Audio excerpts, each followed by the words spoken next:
Hello সবাইকে, আমি আবার একটা নতুন ব্লগ নিয়ে চলে এসেছি।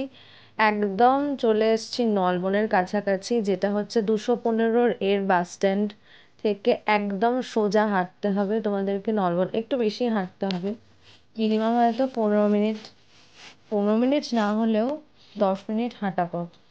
একদম স্ট্রেট হাঁটতে হবে, তাহলে তোমরা দেখো। আর এত সুন্দর রাস্তা, এত সুন্দর পরিবেশ, মানে কি বলবো।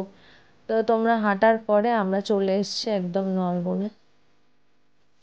এখানে আমি আর আমার একটা বান্ধবী সেদিনকে গেছিলাম, খুব মজা হয়েছে। এত সুন্দর পরিবেশ, মাথা পিছু 30 টাকা করে টিকিট। আর টাইমিংটা তো তোমরা দেখতেই পেলে। আমি তাও ডেসক্রিপশনে টাইমিং নিয়ে সব দিয়ে দেবো।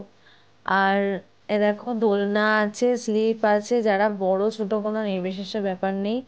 জায়গাটা জাস্ট দেখো, এত সুন্দর জায়গা। একটা উইকেন্ডে পিকনিক বা যে কোনো ঘুরে আসা বা একটা ছোট্ট এর জন্য তোমরা যেতেই পারো। হ্যাঁ, সামনেই একটা ছোট্ট মতো জলের একটা, এই যে এরকম একটা নদী টাইপের আছে, ওর ভেতরে নাকি যাওয়া যায়, মানে একটা ব্রিজ টাইপের আছে, সেটাতে কাজ চলছিল আমরা যখন গিয়েছিলাম। খুব মজা করেছি তার সাথে। এ দেখো, পাখি আছে খাঁচার মধ্যে, তারপর খাঁচার মধ্যে আবার খরগোশও ছিল। দেখো স্ট্যাচুগুলো, জাস্ট তোমরা দেখো, এত সুন্দর জায়গা, অবশ্যই তোমরা ঘুরে এসো। এই জায়গাটা একটা সন্ধান পেলাম বলে আমি ব্লগ করেছি যথারীতি।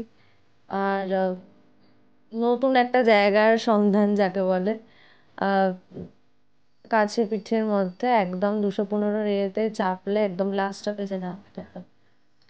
এ দেখো পরিবেশটা দেখো, এত সুন্দর, এত সুন্দর। শীতকালে তো পিকনিকের জন্য একদম ঠিকঠাক জায়গা। এখানে তাও সব মেনশন করেই দেবো, তোমরা একটুখানি চেক করে নিও। আর এখানে দেখো আমার বান্ধবী এখানে কি বলছে, সেটা একটু শুনে নাও।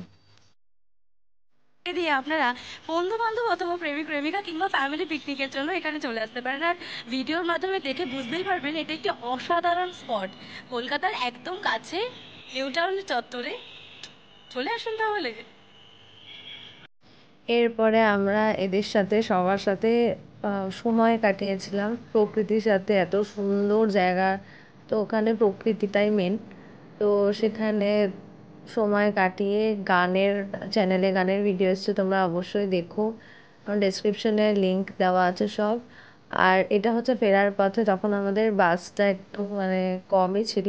তো আজকের ব্লগটা এতটাই থাকলো, তো টাটা, আবার পরের ব্লগে দেখা হবে।